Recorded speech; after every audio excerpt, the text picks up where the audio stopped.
এই জগতে শতপাপে নেই পুরুষের স্খলন, নারীর নিস্তার নেই চলিলেই চরণ।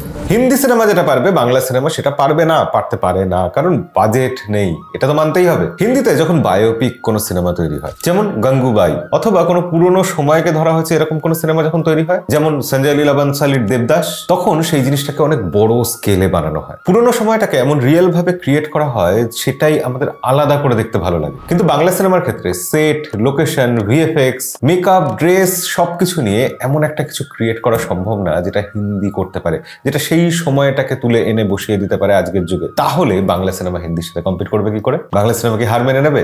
না, বাংলা সিনেমা এই সব ক্ষেত্রে কম্পিট করতে পারে ইমোশন দিয়ে। বায়োপিকের ক্ষেত্রে বা ঐতিহাসিক কোনো সময়কে তুলে আনার ক্ষেত্রে বাংলা সিনেমা ভিজুয়ালি খেলতে পারে না, তাকে খেলতে হবে ইমোশন নিয়ে। মানুষের ইমোশন এমন লেভেলে নিয়ে যেতে হবে যে সেখানে দেখার ব্যাপারটা ফার্স্ট প্রায়োরিটি থাকবে না। চিরকাল এটাই হয়ে এসেছে, কিন্তু এর মাঝামাঝিও তো কিছু হতে পারে। যে জিনিসটা আমরা নটি বিনোদিনী সিনেমার ট্রেলার থেকে কিছুটা দেখতে পেলাম, খুব সুন্দর সেট ডিজাইন করা হয়েছে, খুব সুন্দর সেই সময়টাকে ধরার চেষ্টা করা হয়েছে। আজ থেকে 141 বছর আগের ইতিহাস এবং নটি বিনোদিনী নামক ঐতিহাসিক চরিত্রের বায়োপিক। ট্রেলার দেখেই বোঝা যাচ্ছে বিনোদিনীর একদম ছোট বয়স থেকে তার পরিণত বয়স অব্দি জার্নিটা দেখানো হবে। সেই জার্নিতে বিভিন্ন ক্যারেক্টার আসবে, নানা ঘাত প্রতিঘাত তৈরি হবে, আর সেই ঘাত প্রতিঘাতগুলো যদি ইন্টারেস্টিং হয়, যদি আমাদের মনকে ছুঁতে পারে, তবেই তো সিনেমাটা ভালো লাগবে। কিন্তু যেহেতু এটা আজকের দিনে খাদান বহুরূপীর যুগের বাংলা সিনেমা, তাই এই সিনেমার ভিজুয়াল এক্সপিরিয়েন্সটাও ভালো হতে হবে। নটি বিনোদিনী সিনেমার সেট ডিজাইন বেশ ভালো লেগেছে। তার সাথে সাথে এই সিনেমার ট্রেলারে যেটুকু দেখানো হয়েছে সেটুকু ইমোশনাল ড্রামা বেশ ওয়ার্ক করেছে, ভালো লেগেছে। কিন্তু গোটা ট্রেলার দেখার পর আমার মনে হচ্ছে মীরকে এখানে কাস্ট করাটা মাস্টার স্ট্রোক ছিল।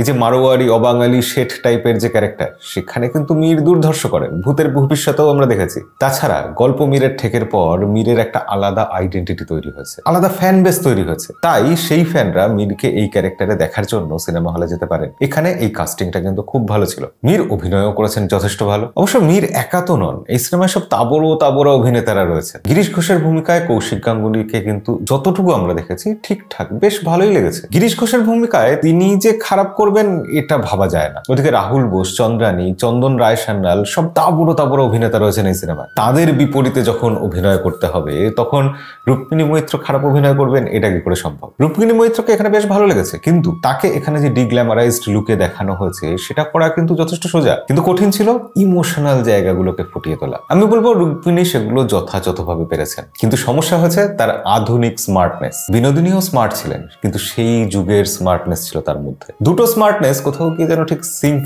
করতে পারেনি, আমাদের একটু চোখে লাগে সেটা। তবে এই সময় সিনেমাটা এমন একটা সময় রিলিজ করছে যখন স্টার থিয়েটারের নাম বদলে বিনোদিনী রাখা হচ্ছে।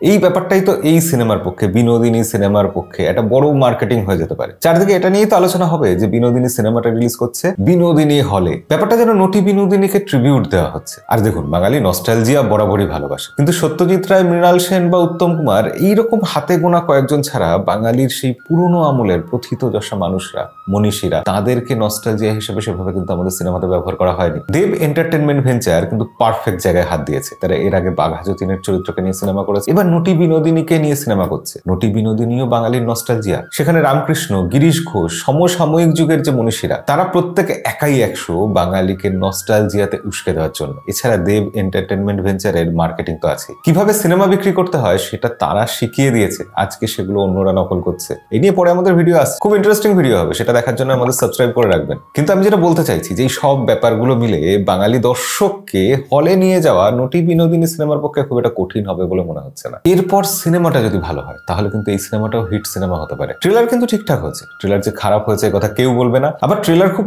অসাধারণ হয়েছে কিনা সেটা নিয়েও আপনি ভাবতে বসবেন না, কারণ এই ট্রেলারটা আপনাকে ভালো বা খারাপ কিছু দেখায় না, আপনাকে ইমোশনালি কানেক্ট করার চেষ্টা করে, যেটা সফলভাবে করতে পেরেছে। বাদবাকি 27 তারিখ সিনেমা আসার পর আমরা রিভিউ করবো যখন, তখন দেখা হবে। আজকের ভিডিও এই অবধি, দেখা হবে পরের ভিডিওতে। ততদিন অবধি সবাই ভালো থাকবেন, সিনেমা দেখবেন।